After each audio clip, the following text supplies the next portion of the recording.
Welcome. It's me, Suze. Tonight, I bring you a dark tale that is historical fact. And it's so timely with the course of events that is happening. So, I want to take a moment to welcome friend and foe. And I will not be looking at or responding to the chat until this reading is completed. At that time, I can answer any questions. In the meantime, we are working out of a book that if you find it in your library, you should be considered fortunate. The Encyclopedia of Witchcraft and Demonology. This would be video 3 in that series.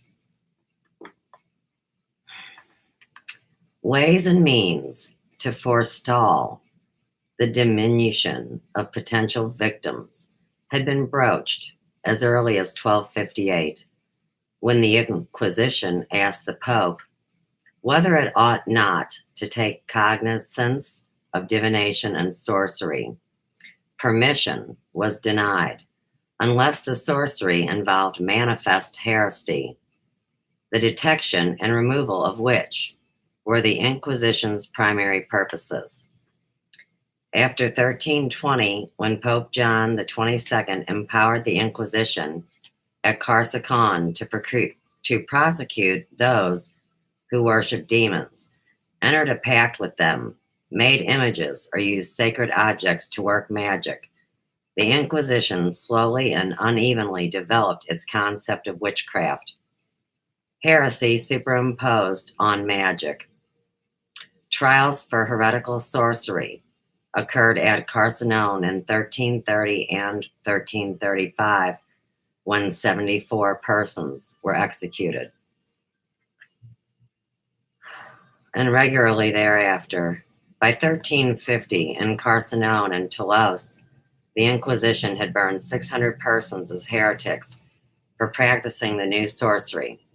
Trials for witchcraft spread from inquisitor to inquisitor throughout southern France to south and western Switzerland, and into French Savoy and northern Italy, and up into the Rhineland. Pope John's permission was reformulated in later bulls and continued operative until 1451, when Pope Nicholas V extended the inquisitor's authority to deal with all kinds of sorcery, even not manifestly savoring of heresy.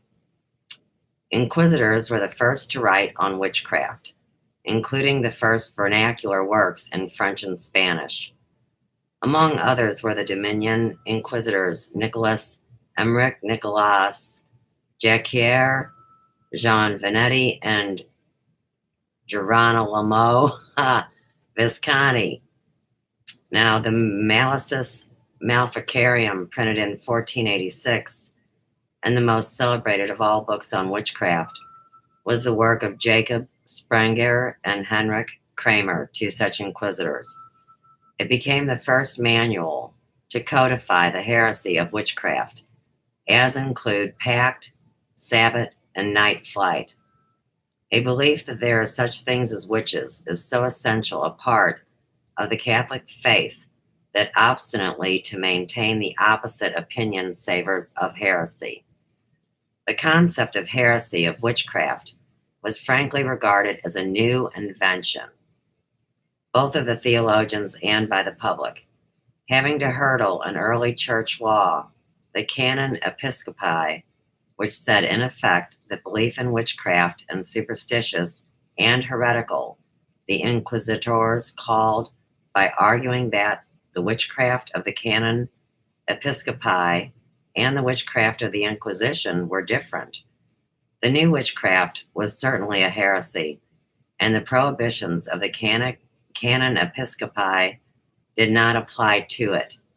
At this stage, numerous theologians could refuse to accept all the contentions of the Inquisition, as did the famous Franciscans Alphonsus de Spina in the 15th and Samuel de Cassini in the early 16th century. Indeed, the inquisitors met with considerable opposition to their witch hunts and even more considerable apathy. Those two infamous men, Sprenger and Kramer, bitterly complained of the hostility of rulers and people throughout Germany and had Pope Innocent VIII in his bull of 1484 command that their investigations should not be obstructed. The early witch hunters all tell of encountering skeptics. Jacquier said many opposed the Inquisition. Visconti and Pico that many thought the confessions were extorted only by torture. Murner was shocked that some theologians explained disasters by natural causes rather than by witchcraft. In about 1514, Alcaidus said the peasants in the subalpine valleys broke into rebellion at the wholesale burnings by the local inquisitor. Only years later, after decades of pounding in the new doctrine and the squelching of opposition, did public support for the delusion grow. In this, witchcraft differed from sorcery. It was never of the people. Witchcraft was an intellectual aberration, devised by inquisitors with the exceptional powers of torture and confiscation, and soon taken over and shared by civil authorities, who vaguely recognized that witchcraft was a method of government. An indifferent public was ruthlessly lashed into believing it. Where the methods of the Inquisition were adopted, that is, France and Germany, tens of thousands of witches were discovered. In England, where torture was not permitted, and the property of the witch was not generally confiscated, but the 100th part of the executions of Germany or France were committed. In those occasional autonomous areas in Europe which prohibited torture, such as the Duchy of Julesburg, although surrounded by virtual pogroms of witches, no person was burned for witchcraft after 1609. The town of Cologne prohibited confiscation of property, with the result that, apart from the two bad outbreaks, it had fewer executions for witchcraft than other components of the empire. When in 1630 to 31, the Holy Roman Emperor forbade the appropriation of property by the courts, persecution for witchcraft decreased immediately. As at Bamberg, where the average of 100 a year had been burned from 1626 to 1629, in 1630 only 24 were executed, and in 1631 none. With the bull of Pope Innocent VIII, 1484, witchcraft came of age, long after the Dark Middle Ages. Armed with their manuals of procedure, such as the Malleus Maleficarum, and with power to torture those brought before them, the inquisitors roamed Europe hunting witches. Secular judges got into the act. Obeying the instructions given in the rapid multiplying manuals, they forced the accused, under torture, to admit the crimes enumerated and reveal their wicked accomplices. The confessions of witches authenticated the experts, and the denunciations ensured a continuing supply of victims. Throughout France and Germany, this procedure became standardized repeatedly year after year. In time, it built up a huge mass of evidence, all duly authorized from the mouths of the accused. On these confessions, later demonologists based their compendiums and so formulated the classic conceptions of 'which never existed save in their own minds. One typical set of standardized questions was used at Colmar and Lorraine over the 3 centuries of the witch mania. Number 1, how long have you been a witch? Number 2, why did you become a witch? Number 3, how did you become a witch and what happened on that occasion? Number 4, who is the one you chose to be your incubus? What is his name? Number 5, what was the name of your master among the evil demons? Number 6, what was the oath you were forced to render him? The questions continued. They jumped to 21. What animals have you bewitched to sickness and death? And why did you commit such acts? 22. Who are your accomplices in evil? Question 24.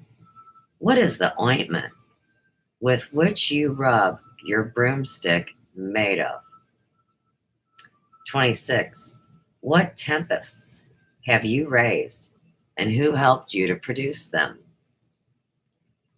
When it was remembered that the accused had to answer, that refusal was deemed taciturnity, necessitating harsher torture, that judges or torturers would prompt the accused memory.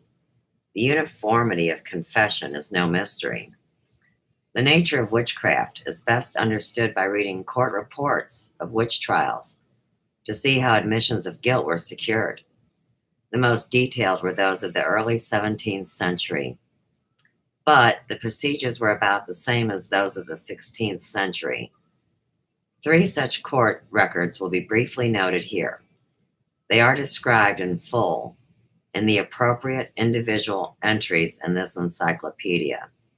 Exhibit 1 is typical of tens of thousands of trials in the Rhineland. It took place at Eichstätt in 1637. The accused was a poor peasant woman. None of the crimes of which she was accused, night rides, sabbatic banquets, storm raising, exhumation of corpses, passing through locked doors, was real or possible of proof, nor was any proof offered. The judges were insistently solely in extracting a confession of guilt and securing names of alleged accomplices, who sooner or later would be subjugated to a similar fate. We pick up a thread of the court report on November 15, 1637, after the prisoner had been denied being a witch. She is examined for the devil's marks. The report, written in German dialect in the third person, continues. Where had she received these devil's marks? She does not know. She had nothing to do with the devil, inasmuch as she accused does not respond to merciful treatment. She is brought into the torture chamber. Evidence taken down in the torture chamber. After being put on a ladder and ropes tightened a little, she says, yes, she could be a witch. When released, she announced she is not a witch. Therefore, she is put back on the ladder and drawn once, twice, and thrice. Finally, she is released on the admission that she is a witch. But immediately she becomes stubborn and denies she is a witch. Then again, she is drawn even more tightly on the ladder. She confesses it is true that 14 years ago, when she was unmarried, she had become a witch. But since she had testified that she had been married for 23 years, how could it only be 14 years ago that she became a witch? At this, she asked to be taken off the ladder when she would tell the truth. No, she must first make a start at confessing. She deserves to remain on the ladder. When she finds out she is not going to be released, she says that about 18 years ago, once her husband had come home drunk and wished the devil would take her. At that time, she had just given birth to another child, and her children, young and old alike. The next day, in further lengthy questioning, the report goes on. Since the prisoner feigns sickness and seems to want to deny her evidence, and since the signs of her piety of yesterday seem to fade, she is ordered to be flogged in the torture chamber to induce fear and a true testimony. After 3 floggings, she says that the devil, dressed in black, came to her prison cell last night and this morning. Last night he arrived precisely between 11 and 12 o'clock and had intercourse with her. But he caused her so much pain that she hardly could hold him, and she thinks her back and thighs are falling apart. Furthermore, she promised to surrender her body and soul to him again, to reveal nothing of this pact, and to remain true to him only, and to oppose the judges as long as she can. In return, her incubus promised to help her and ordered her to think how she could commit suicide. To this end, she continued scratching open with her fingernails the middle veins on her right arm, a half basin wide, where she had a bloodletting 2 weeks ago because the scars were very recent and the veins could be opened very easily. In this way, she could kill herself without attracting attention and go to the devil in both body and soul. On November 27th, the prisoner again becomes reluctant. She says her testimony so far is true, but then she sighs heavily. This seems to be another revocation, and so she is again confronted with the hangman and questioned. How did she influence the weather? She does not know what to say and can only whisper, "O heavenly queen, protect me." The torture of the Spanish boots was applied to one foot, but the screws were not tightened. Inasmuch as her answers are unsatisfactory, and she still seems to be under the dominion of the devil, she is tied with ropes in order to receive a flogging. Several lashes are administered. Thereupon she confesses that she, an NN, 15 years ago, buried in her garden the powder she had received from the devil in the hope that it would cause bad weather and prevent the fruit from ripening that year, and thus it happened. She does not want to continue. She says the devil commanded her not to say anything else. Whatever they had asked her, she balked at and recited the creed. After the long and repeated orders to confess, she was lashed 3 times with the whip, while the bells tolled the Ave Maria. The trial continues, and the end looms near. On December 11th, she is led back into torture chamber and confirms the name of 45 accomplices. For 3 following days, the 12th, 13th, the 13th, 14th, and 15th, she confirms her testimony of the preceding month. On December 17th, she is burned as a witch. Exhibit 2 is the ecclesiastical trial of the parish priest, Father Dominic Gordel, in 1631 before the Bishop of City, acting at Vicar General of Lorraine. The original charges which implicated Father Gordel had been made by persons under torture and themselves accused of witchcraft. In the town called La Joliette in the Episcopal Palace of Toul, April 26, 1631, at 1 o'clock in the afternoon, in the presence of the Reverend Master Jean Madaud, Grand Archdeacon of the Canon of the said Church of Toul, Master Anton L'Anton, priest almoner of the Squire of City, and in addition Charles Mathiot, doctor of medicine, and Jean Marchand, surgeon of Toul, whom we asked to assist in conducting the trial and to see that there were no unreasonable violence being inflicted on the said Gordel. Declared to the said Gordel, after being seriously admonished about the gravity of the charges laid against him, that he should freely confess his crime without forcing us to resort to the tortures which were being prepared for him. And after we had made him swear on the holy gospels of our Lord, laying his hands on the book to speak the truth, he replied that he was no sorcerer, and that he never had any pact, implied or overt, with the devil. Upon which we ordered Master Porson, hangman of the town of Toul, to apply the thumb screws to the left hand, except the fingers used for benediction. The accused called on Jesus Maria and said that he had never been a sorcerer. Then, when we had the thumb screws applied on the same fingers of the right hand, whereupon he said, Saint Nicholas. Questioned if he had any kind of pact with the devil, he said no, and that he wished only to die in the arms of God. Then we caused aforesaid screws to be applied to his big toes, at which he said he had never seen nor been at a Sabbath, and cried out, Jesus Maria, Saint Nicholas, and Saint Mary, Mother of God, sweet Jesus. Questioned if he had not conducted Claude Catholinet to a Sabbath, he replied he had not, and that he had never been to one. After this, we had him put on the ladder and stretched out, and we ordered him hoisted to the first rung.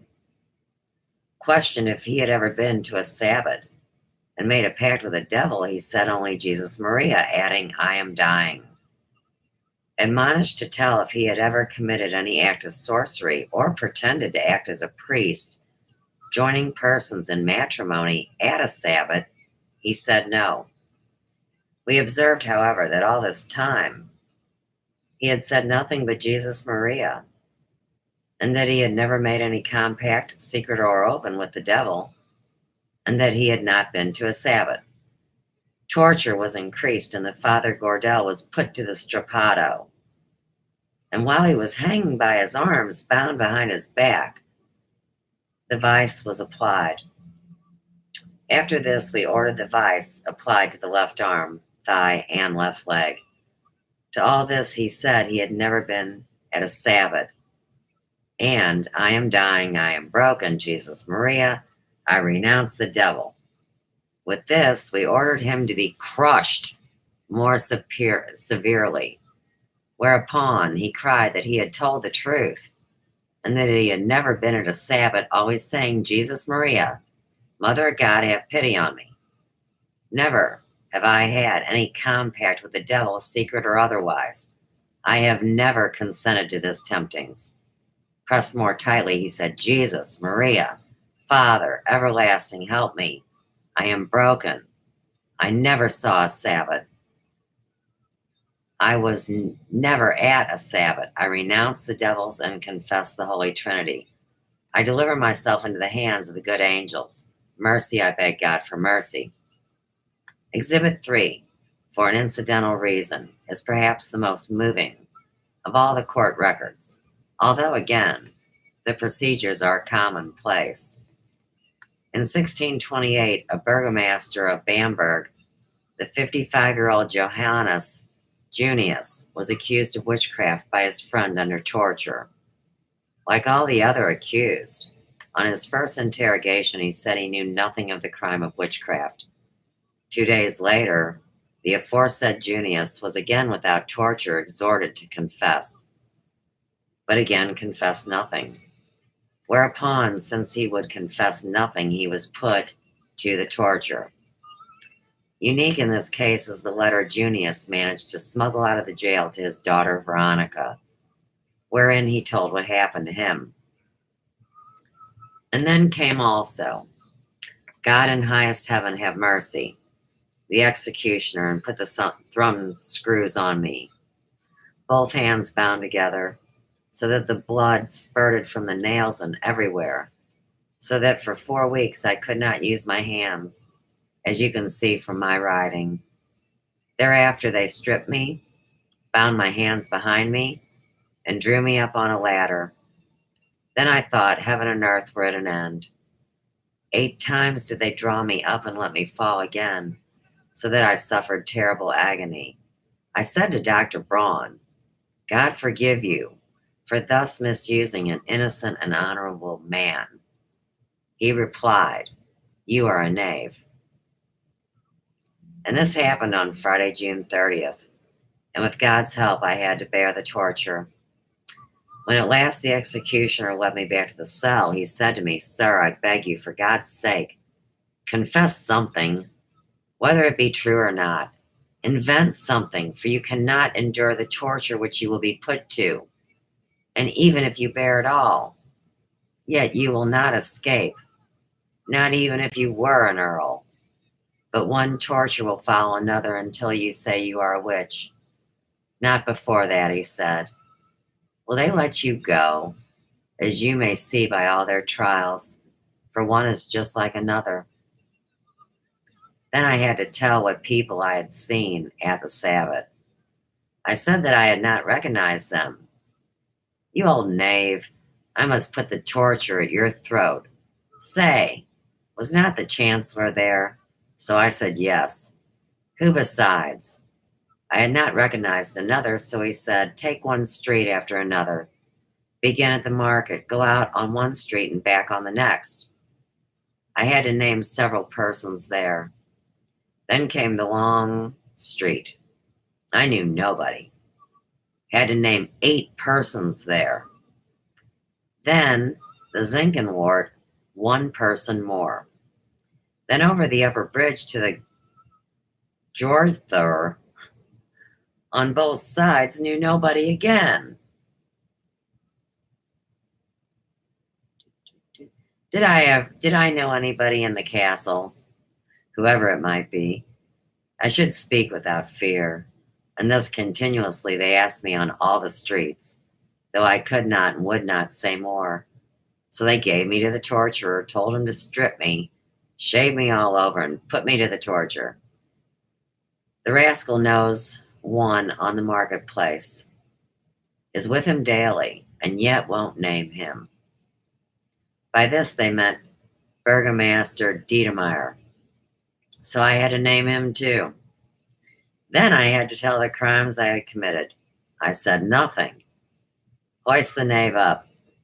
So I said that I was to kill my children, but I had killed a horse instead. It did not help. I had also taken a sacred water and had buried it. When I said this, they left me in peace. Now, my dearest child, here you have all my acts and confession for which I must die, and it is all sheer lies and inventions, so God help me. For all this I was forced to say through dread of torture beyond what I had already endured. For they never cease to torture till one confesses something. Be he ever so pious, he must be a witch. Nobody escapes, though he were an earl. If God sends no means of bringing the truth to light, our whole kindred will be burned. God in heaven knows, I know, not the slightest thing. I die innocent and as a martyr. Dear child, keep this letter secret so that people do not find it, else I shall be tortured most piteously, and the jailers will be beheaded. So strictly it is forbidden. Dear child, pay this man a thaler. I have taken several days to write this. My hands are crippled. I am in a sad plight. Good night, for your father Johannes Junius will never see you no more. Such was the pattern of witch trials throughout Europe. To those reared in the pagan common law tradition of the Anglo-Saxons, where the prosecution has to prove the accused guilty, the inquisitorial law of the Roman Catholic Church and the continental countries, both derived from the classical codes of ancient Rome, must seem repugnant.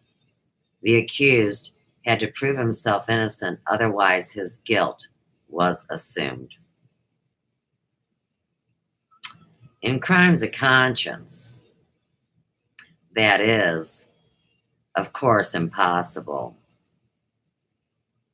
Other aspects of inquisitorial laws are just as intolerable. Number one, the procedure was secret. Number two, common report was accepted as an indication of guilt. In theory, this consisted of the testimony of several trustworthy persons. In practice, hearsay group or denunciation given under torture. The accused had to disprove the rumors. Frequently, the precise charges were concealed from the accused. Very occasionally, he was allowed a lawyer appointed by the court, but the lawyer had to take care lest he defend the accused too well, and so himself be accused of befriending a heretic. Finally, even this pretense was abolished.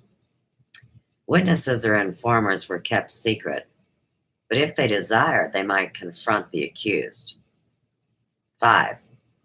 Persons normally debarred from giving evidence in all other trials were permitted and encouraged to testify in witch trials. Children of 10 years and younger, perjurers, felons, and excommunicates. 6. No favorable evidence was permitted about the accused's previous life and character. In crimes of conscience, a man's actions counted for naught. 7. A witness for the accused would be presumed to be a friend, and therefore guilty by association of the same crime. 8. Torture was always employed, nor was there any limit to its severity or duration. If the accused died under torture, it was said the devil broke his neck. Even if the accused confessed without torture, nevertheless, he had to make his confessions under torture. It was assumed he might have confessed falsely just to avoid being tortured. After torture, the accused had to repeat his confessions freely, and the court record would so state. 9. The most severe torture was reserved to make the accused an informer. Often the names of accomplices were suggested to him by the judges or hangman. 10. No one accused was ever found innocent. At best, his case would be declared not proven, and the trial would be reopened at any time. However, this was theoretical, for in practice the accused was tortured until he confessed or died under the torture.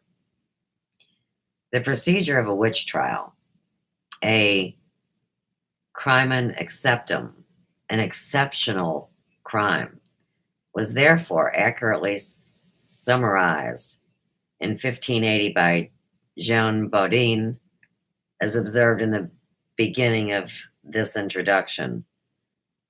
Wherefore it is that of accused of being a witch ought never to be fully acquitted and set free unless the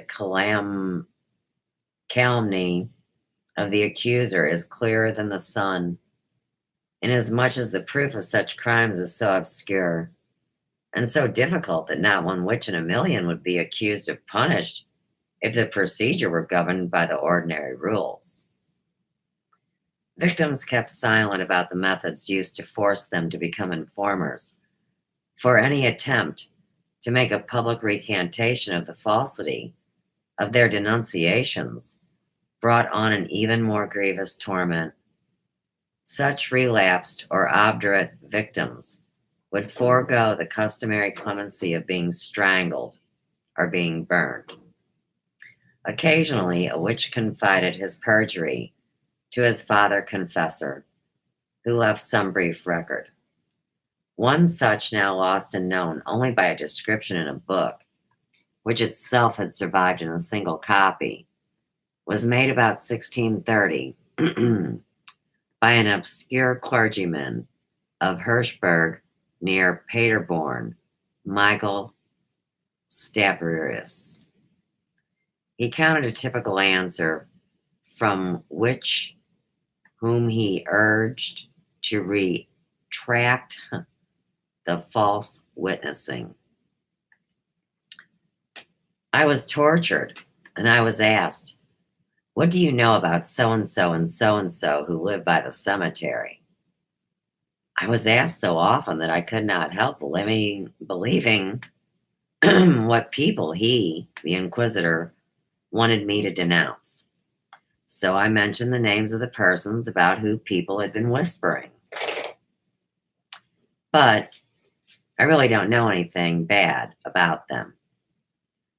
I begged the commissioner to strike out their names, but he answered if I should declare them innocent, I should be tortured again. When the chaplain pleaded with another convicted witch to rehabilitate the innocent persons she had been forced to name, the woman replied, "But look, Father, look at my legal. Oh, wait, look at my legs. They are like fire, ready to burn up, so excruciating is the pain. I could not stand so much as a fly touching them, to say nothing of submitting again to torture. I would 100 times rather die than endure such a frightful agony again. I cannot describe to any human being how terrific the pain actually is." Another woman told the priest she feared her informing on others would bring her eternal damnation. I never dreamed that by the means of torture a person could be brought to the point of telling such lies as I have told. I am not a witch, and I have never seen the devil, and I had to plead guilty myself and denounce others. I beseech you, for God's sake, help me be saved. With such unimpeachable exposés as these, it is no wonder why the authorities saw to it that all copies of Michael Stiparius's little book were destroyed. In England, it was somewhat easier for condemned persons to proclaim their innocence, not that it affected their execution. One woman about 1662 told the Lord Advocate, under secrecy, that she had not confessed because she was guilty, but being a poor creature who wrought for her meat and being defamed for a witch, she knew she would starve, for no person thereafter would either give her meat or lodgings, and that all men would beat her and hound dogs at her, and that therefore she desired to be out of the world. Whereupon she wept most bitterly, and upon her knees called God to witness what she said. A highly damning indictment of witchcraft was made by the famous Jesuit, a theologian and poet, Frederick von Spee, in his Cautio Criminalis, Precautions for Prosecutors. Not only was Spree a trained scholar, but a working parish priest whose office it was to accompany condemned witches to the stake. From his experience with the trials, Father Spee concluded, previously, I never thought of doubting that there were many witches in the world. Now, however, when I examine the public record, I find myself believing that there are hardly any. The whole of Spee's summary of the nightmare of the witch trials deserves the most careful attention. He wrote, when, under stress of pain, the witch has confessed, her plight is indescribable. Not only cannot she escape herself, but she is also compelled to accuse others whom she does not know, whose names are frequently put into her mouth by the investigators or suggested by the executioner, or of whom she had heard as suspected or accused. Those in turn are forced to accuse others, and these still or more others, and so it goes on. Who can help seeing that it must go on and on? It is the same with those who are calumniated maliciously. If they do not seek redress, their silence is proof of guilt.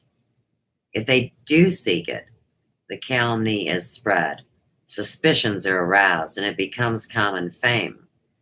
Thus, those forced under torture to denounce are likely to name names.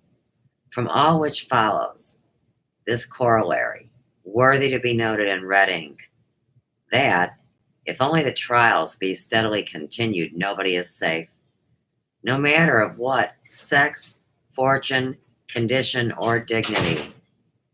If any enemy or detractor wishes to bring a persons under suspicion of witchcraft, to ensure greater acceptance of the executions, and to convince the multitude of the enormity and reality of witchcraft, the confessions were publicly read at the executions.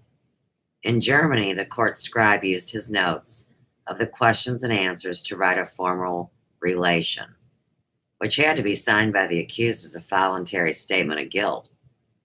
In England, in addition to the public readings of the confessions, little pamphlets or chapbooks giving the witches' confessions were immediately printed and widely distributed. By such means, from their earliest and most impressionable years, children were brainwashed into accepting witchcraft as something which was established in fact, and adults were terrorized into fearful silence and nervous conformity. Yet why should they not believe what their pastors and priests, judges and jurists, professors and theologians all told them was true? Would such leaders mislead? How quickly public opinion could be manipulated and changed is seen in Herman Lower's observation that in the Bonn region in 1601, a late killing frost was ascribed as an act of God. By 1631, after the witch judges had been active, similar disasters were universally ascribed to the malice of witches. By this associating physical damage experienced by ordinary people with their sophisticated theory of heresy, the civil and ecclesiastical inquisitors could pose as friends to mankind. One important aspect of witchcraft is often ignored.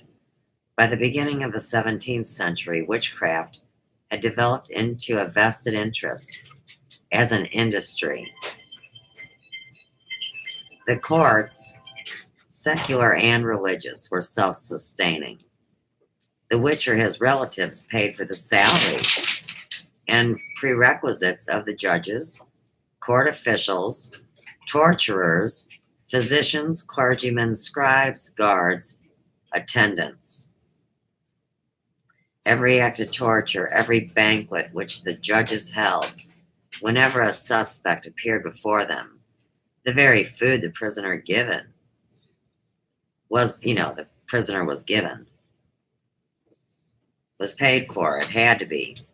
The workmen who erected the stakes and scaffolds, and the men who brought the wood and tar for the executions, profited by the death of each witch. Less directly, innkeepers profited by the crowds who came to watch the executions.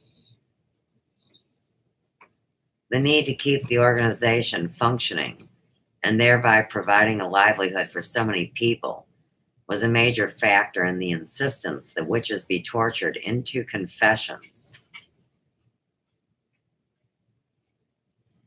It was essential.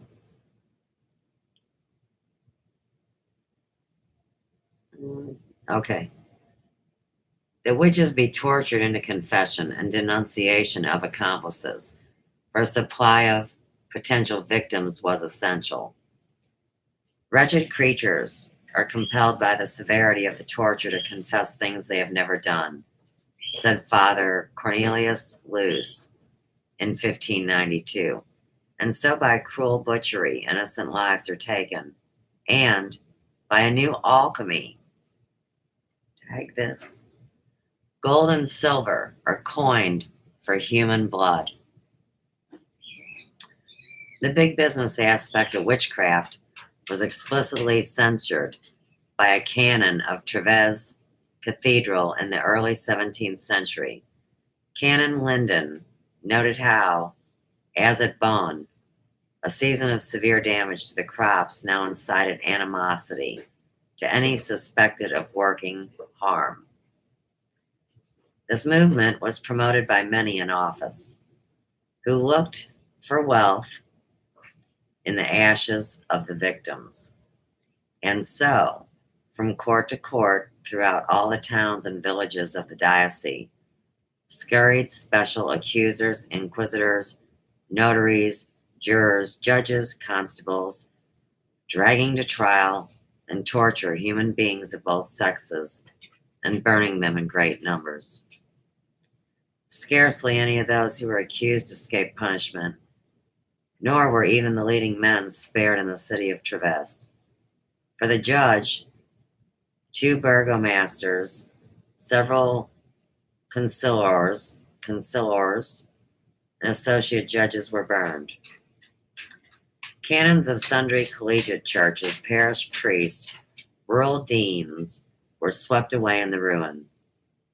So far at length did the madness of the furious populace and the courts go in this thirst for blood and booty, and there was scarcely anybody who was not smirched by some suspicion of this crime. Meanwhile, notaries, copyists, and innkeepers grew rich. The executioner rode a blooded horse, like a noble of the court, and went clad in gold and silver. His wife vied with noble dames in the richness of her array. How far removed is the penniless hag from the typical witch burned in the trials, although, of course, many old women were slaughtered, is seen in a letter to the Count Werner from the parish priest in the village near Bonn in the earliest 17th century. The victims of the funeral pyres are for the most part male witches. Half the city must be implicated, for already professors, law students, pastors, canons, vicars, and monks have been arrested and burned. His princely grace has 70 seminarians training to become priests, one of whom, eminent as a musician, was arrested yesterday. 2 others were sought but have escaped. The chancellor and his wife, and the private secretary's wife, have already been apprehended and executed. On the eve of Our Lady's Day, there were executed here a girl of 19 who had the reputation of being the loveliest and most virtuous in all the city, and who from her childhood had been brought up by the Prince Bishop himself. A canon of the cathedral, named Rosensaw, I saw beheaded and burned. Children of 3 or 4 years had devils for their paramours. Students and boys of noble birth, of 9, 10, 11, 12, 13, 14 years of age, have here been burned. To sum up, things are in such a pitiful state that one does not know what the people one talk and associate.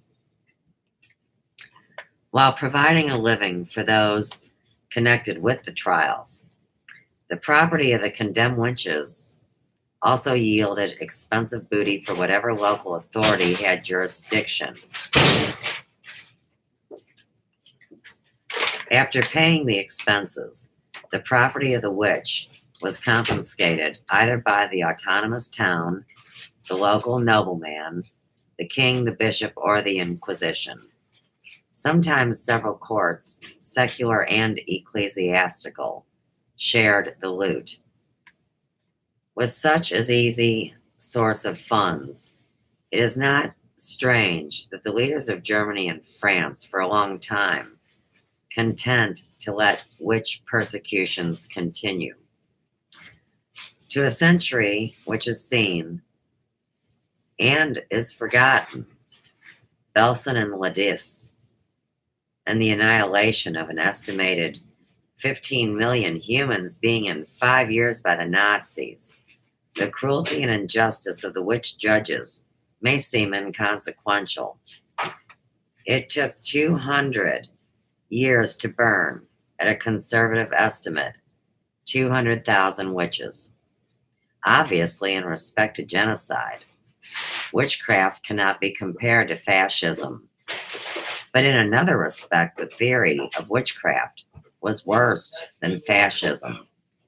In Nazi Germany, torture and extermination were justified as practical politics or done with no justification.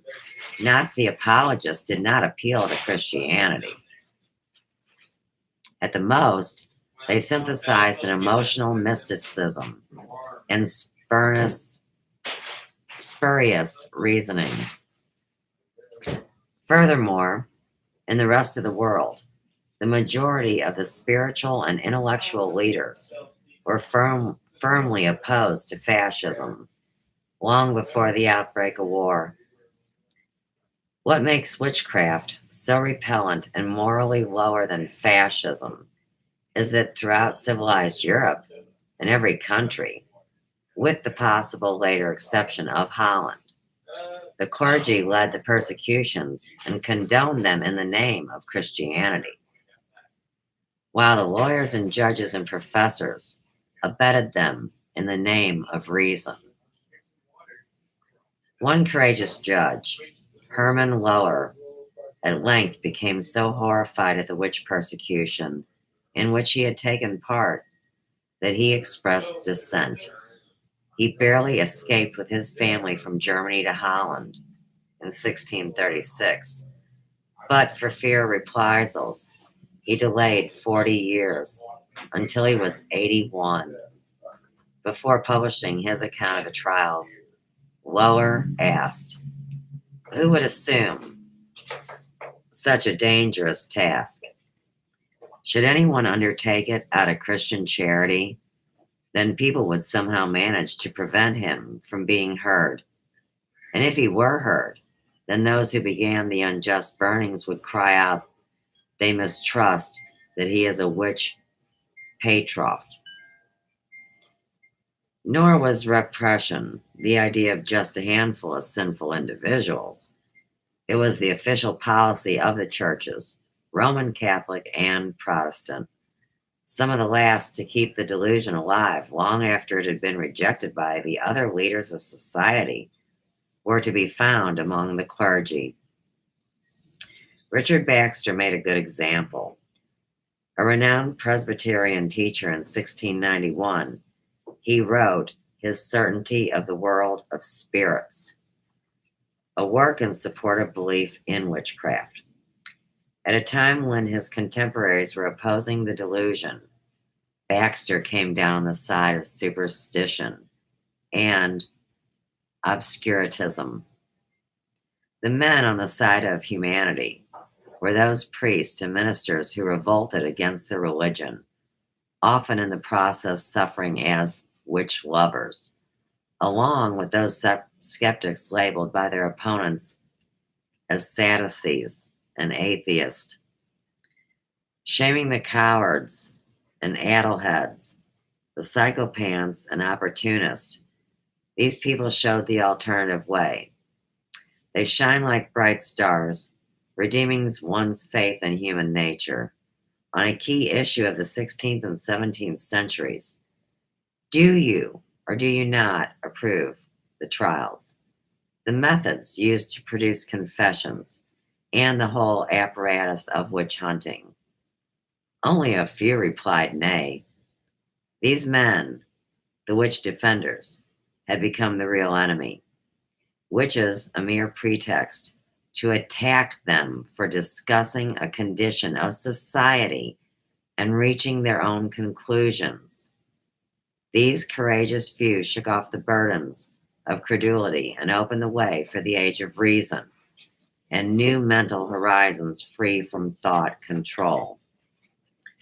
Throughout these centuries, those who should, by their birth, training, and position, have been the conscience of the world, accepted the delusion, and promoted it. Such men not only appealed to the emotions of religion, but perverted the entire structure of logic and reason. Everything was sacrificed to the preconceived prejudice. The logic of the demonologist, all highly educated men, leaders of their own disciples and disciplines, is the most terrifying feature of witchcraft. Because of their turning rational thinking on its head, far more than the most foul act of the torturer or witch judge, the centuries of the witchcraft mania may be called the centuries of uncivilization. Johann Mayfarth, a Protestant professor and contemporary of Father Spee, graphically described the logic of witch hunters. The judges of a witch pose certain alternative questions in reaching their verdict. Is Anna in good or bad repute?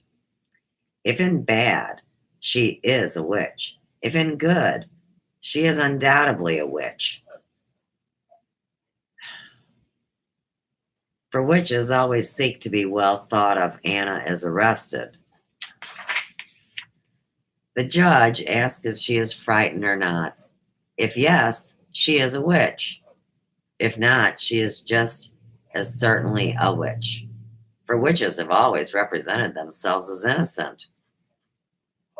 These dilemmas, selected from the procedures Dr. Mayfarth witnessed at the trials, were paralleled by the explanations of demonologists, who applied Achmann's law in reverse. The most roundabout, tortuous, illogical explanation of any simple action was the best. The Italian friar Guazzo in 1608 commented on a 90-year-old priest waiting to be burned as a witch. He cut his throat.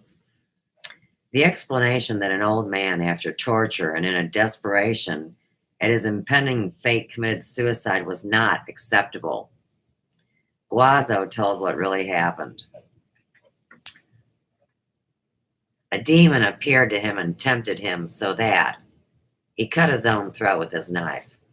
And although the wound was not serious enough to cause instant death, yet the demon, in that very act of desperation, seized violently on the soul and carried it to hell, to the great astonishment of all. I saw the man dead, and still warm, lying on the straw, and he had led the life of a beast. For so did divine justice dispose, which rewards every man according to his works. And God willed that he, who had for 90 years lived a follower of Satan, should also end his life at the hands of Satan. Paulus Grilladus, Okay, no animals go out. a papal judge, gave an explanation of why a witch, kept in fetters in a strong prison and watched by guards, did not escape.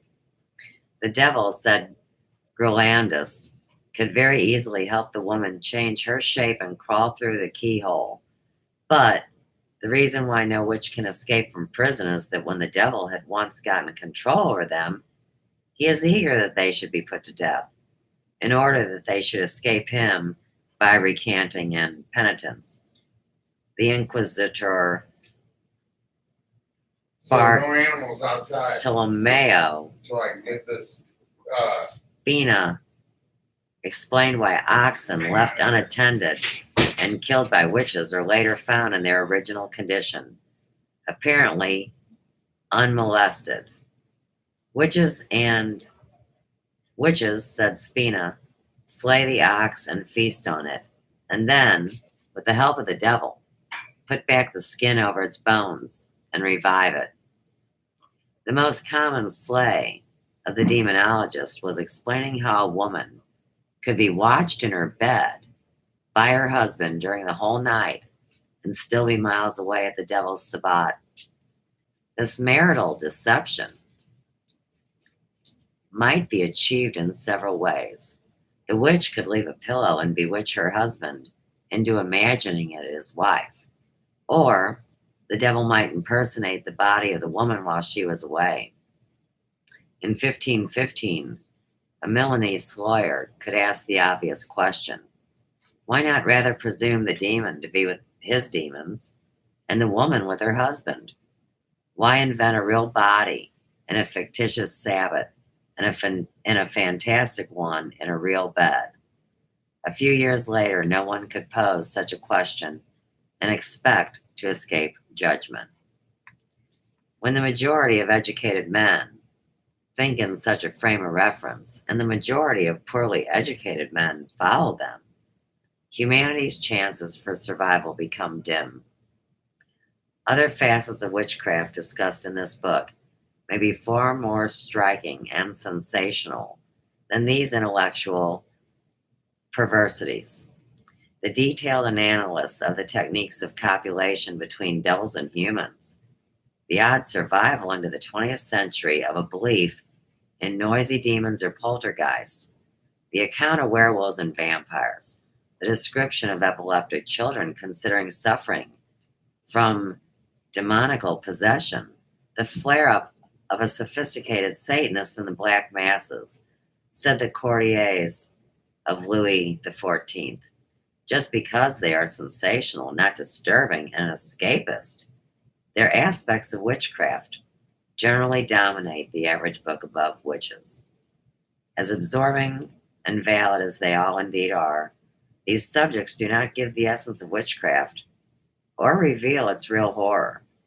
Nothing about witchcraft is more ominous than the suppression and destruction of man's power to think and his right to ask questions. Those who set up the witchcraft illusion and spread its damaged Europe cultures for as long as that delusion was not rejected, our civilization today is that much retarded. So, this book in 1959 states that when the time comes that this book be updated, that so it shall be. You've heard my beliefs and views of what I've experienced online. Now, in the beginning, I said, hey, come on, think about it. It isn't going to just be one. There'll be more than one answer. Some people say all the boogie on the computer is make-believe. I've seen fakers, and also I have actually seen real phenomena, which of course the computer was not doing this kind of stuff in 1959. I mean, it was surely a spy tool by no doubt. But like you see on mainstream and alternative, there's witch hunts going on everywhere. I mean, I my own self have called out parasites, which are attachments, which could be considered something out of the supernatural. But it's a medical fact. I mean, there's Western science where they've dissected people and kept the worms in jars and showed the world. But, you know, with everything that's taken people over these days, I think what the point is the hysteria. And in the meantime, I have confessed everything that has happened, and to see these fools take a little bit of a story that people that say the world is coming to an end will be erased forever. It's a trip.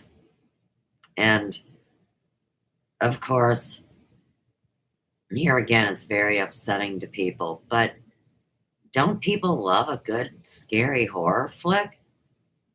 I mean, don't they love a good, gross book? But oh my goodness. See, too many people realize that I've been bringing accurate information. And that's what they don't want you to have. So, thumbs down it, thumbs up it. It doesn't matter. It really isn't about that. Oh, you get a half point for a thumb down and a whole point for a thumb up.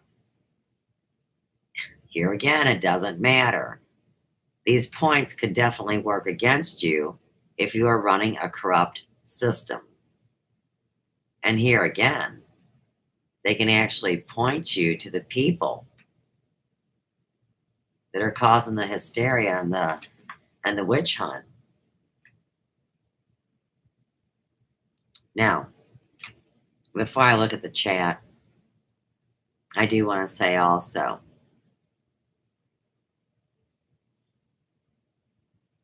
that it is a form of dark magic to take someone's life and steal it and go, boogie, boogie, we're going to steal your bank accounts. Boogie, boogie, you got 5 electric accounts. Boogie, boogie, boogie, boogie. We're going to take your money. Now, currently I've been involved in this, and you hear all these other clowns telling you stories about their woes. See, it's all part of the separate and divide. So, something that I am just itching to do is bring you the behind the scenes look at what many people are involved in. It spans across all the communities on YouTube, as well as the whole political debauchery we're in right now. Every special interest crybaby has made a video, and they all have the same hashtag. And it's walk away now. Well, see, that's the perfect MO for a bunch of people that have done dirty deals, done dirt cheap together. First, they want to slander you. Then they all go, we're not talking about it no more. We've put this to rest. This was years ago. Wow. I mean, they're in a time warp. Because this is a daily adventure in my world. And I'm not letting other people tell me what's going on in my world. All right. Hi, Amy. Yes, what I'm reading was the second part of the Encyclopedia of Witchcraft and Demonology. And because there is probably no one around that's actually ever read this book. In the first part of the series, it was suggested that if you are lucky enough to find a copy of this in your library or your family's library, consider yourself fortunate. It's a very rare book. And, it's so odd. When we first moved to this town, we lived in a building that I talked about a lot called 25 South Florissant. Now, even though Ferguson's historic account denies that there were any Native Americans here at the time Ferguson became a city. How could that be true if this city was built on mounds? And of course, St. Louis and Cahokia, Illinois, they're the twin city mound cities. We're finding out more about this stuff every day. But anyhow, I would always say the building was blessed.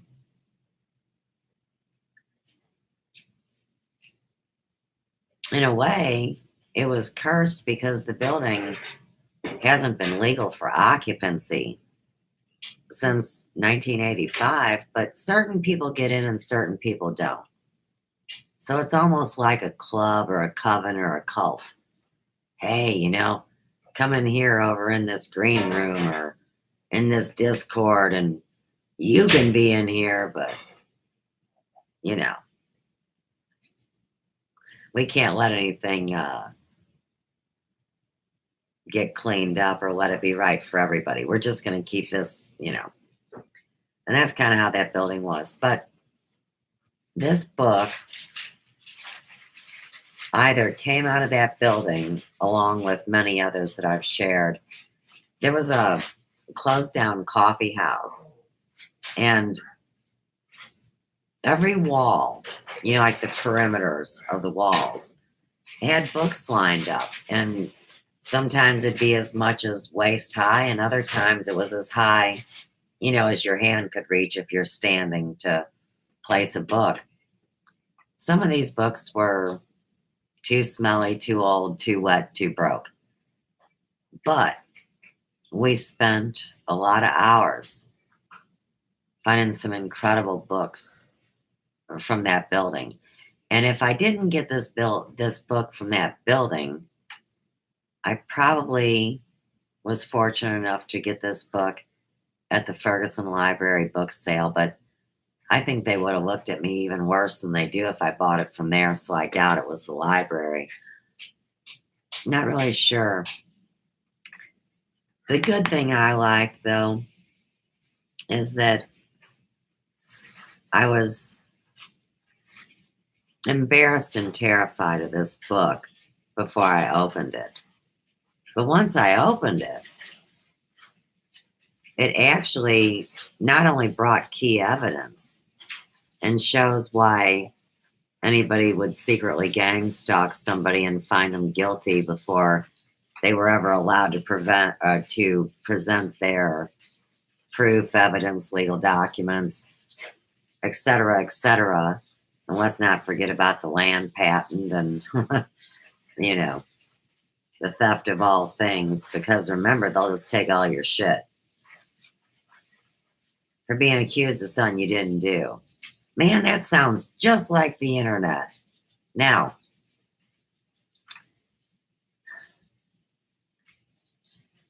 the nemesis that likes to play games talks about there's nothing new under the sun. And he claims that 2019 and 1999, there's nothing new. It's a damn loop. And everything's the same and repeated, which is why we need to get up and roll over. I say no. Because I'll tell you what. In 1999, you still had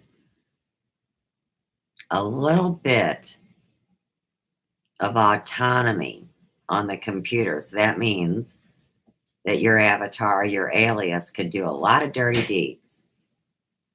And most probably nobody would find out about it.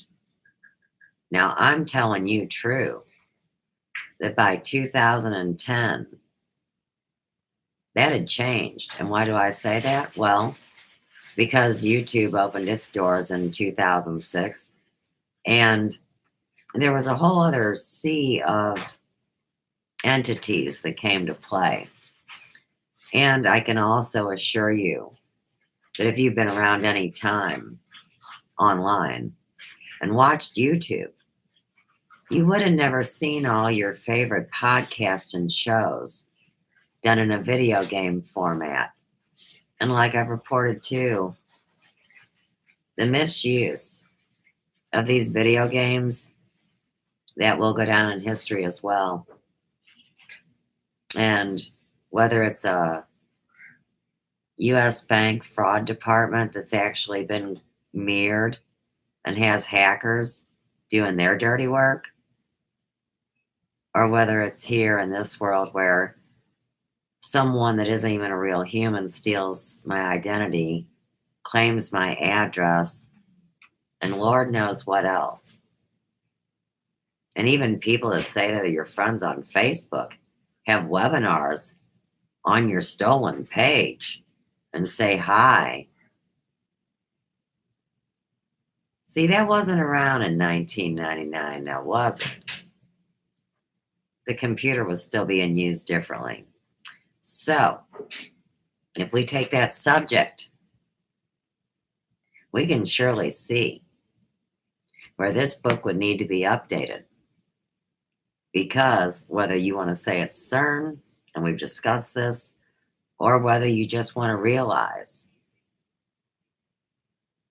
that we never saw the invisible until we had the magic screen, either one is fine.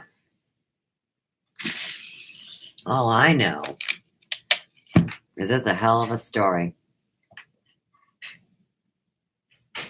Thank you, Purple Sparkle Felicity. It's nice to hear someone does.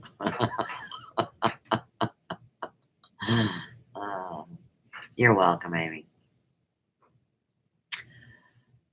It is an interesting book. So you're telling me you got a copy of this bad whamma jamma? I mean, I know that there was more than one of these, don't get me wrong. But it blows my mind that we have so many great books, and for you to have one that hasn't been destroyed, I gotta say, right on. Because whether you're talking about witch burning or book burning, once it's made digital, they can make it say, do, walk, talk, and squawk. Something it didn't do.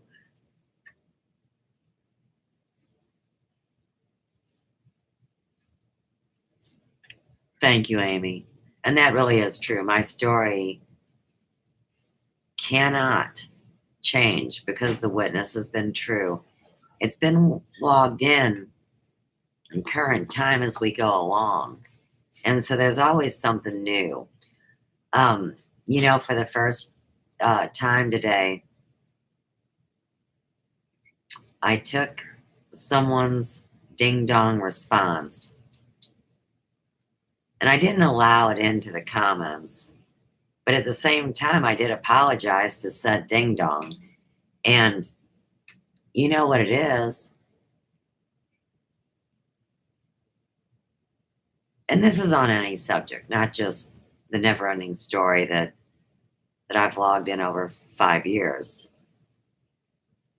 How much back knowledge does a person have on the subject? So if I get bombarded and hollered at because I have connected avatar to avatar to avatar, and they go, no, it's not that, it's this, it's that, it's the other.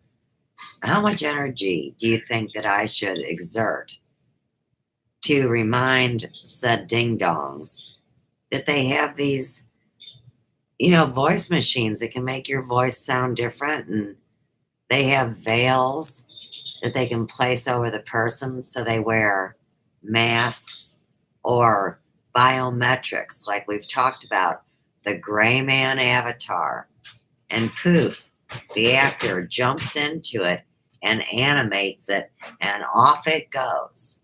So it's amazing that people still want to tell me that I'm wrong.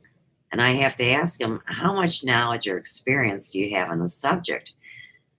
Just like Channer tonight, talking about it's all over and everybody better accept it.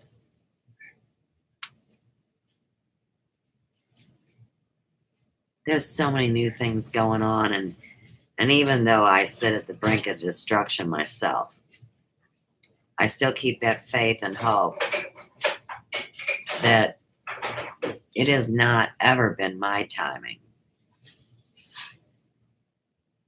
It's going to happen when it happens. And it's like I tell my clients, I'm grateful that you've listened with don't get me wrong. They used to want to tell me that I was probably not right, but as they saw it all, they're like, yeah, Suze, we're tripping now.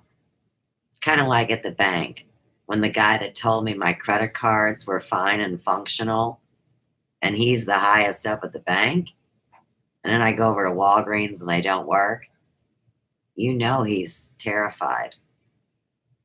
Not for his own sake, But something big is happening at US Bank in December, so you wonder if they're going to take the people away and let auto play. Are they gearing up for some kind of a shutdown? Well, we've heard a million stories, and every day something new does get shut down, but a complete shutdown is something that we've never experienced in our lifetimes. We have no idea of what it is. So, in the same regard, I have to ask everybody to keep in their mind that the only thing that can save us is also something that's never happened before. Either way it goes, it's the same odds. And I choose to go out with love. I refuse to go out with fear. So,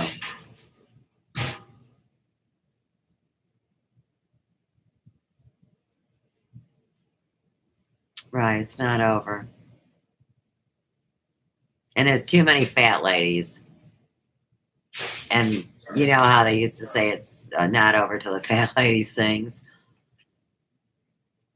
Oh my gosh, there's so many wars about all of this going on out there. And just because you call someone you don't like a naughty name just to poke them, I mean, that's normal wordplay. But for people to suggest that just because you call one person that name, that all the people that feel like that are getting called that. I mean, I would never want to poke somebody about that because my whole life I've just been right on the line. I mean, some people say, boy, you got a great body, and other people go, you're a little chubby. I mean, who gives a shit? Who cares? You got to accept yourself and accept the condition that's happening. Just face it head on. So the reason I wanted to read the book tonight is because I still believe also, and I've seen it in action too many times, that when you speak it out loud, it really does change the playing field. And then something that worked great with my clients, and I know I can't offer it to you here, but one day we'll take care of little problems like this. Have you ever heard these stats? So let's say you're a student sitting wherever you want to sit, and you're just hearing someone speak it like me. Well, your retention rate is going to be 10 to 30%. Now, here's what I've been doing with my clients to take up the retention. So let's say we're going over the end of the world with the, legitimate information that makes sense in this matrix fairy tale psyopted, scripted, premeditated nonsense that people get plugged into. The algorithm system sucks up people and they put them in these roles, and that's the best I figure. But while my client is under the dryer, well, I hand them the magnifying glass and the article. They got this phone, which has got the audio, which I've already spoken. So they're reading it with their magnifying glass and freaking out on the pictures while they're hearing my mouth speak the words. So by then, they say the retention rate would go upwards of like 50 to 60%. Now, by the time that client, their own selves perhaps, would read it out loud to themselves, that's when the retention rate climbs just a little bit higher. And so, for all the people that say, well, I know this and that, all I can say is telephone. It's like the telephone game. And they used to, like show people how messed up a simple sentence can get by how some of these people live, which is if somebody says, well, if you're my friend, then you can't be their friend because that person's now my friend. And they go, okay, I won't even talk to that person. That's what happened with me. They put out the word, whatever anybody does, don't talk to her. And it pretty much still goes on to this day. I can leave nice comments in somebody's live stream. The other people that are there, which are generally the ones with no subs and no content, are the ones harassing the person running the live stream. I mean, they won't even respond to my questions. So you see, when you talk about all this stuff, there are people that are messed up in the head that believe that they really can engage sigils and do ceremonies and boogie, do all that. And actually have mind control over people, which they do because the people are bots. Or the people are in pain, or the people think they're going to get a payoff, or because they just want to be liked by somebody else. And it's nice to have friends. A lot of people got very angry at me that I've always had friends over the years, but with every struggle, people drop off because it's just too heavy and they got their own problems. So I get that too.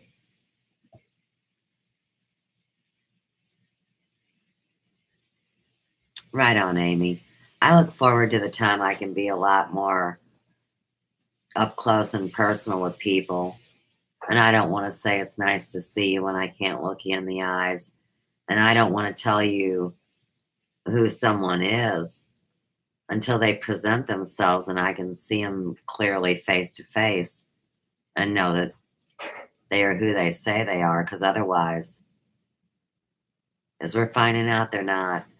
So I'm going to get off the phone, although it is the computer, but the electronics. I'm going to go hang out and do my thing. I don't think I'll be back tonight with the big one I want to do, but talk about a messed up movement, man. The walk away movement or walk away now. I think it's just don't say anything and look the other way. I think that's what it means. And don't tell me these young people know anything about voting. So anyhow, I'm out. But talk soon, and thank you very much.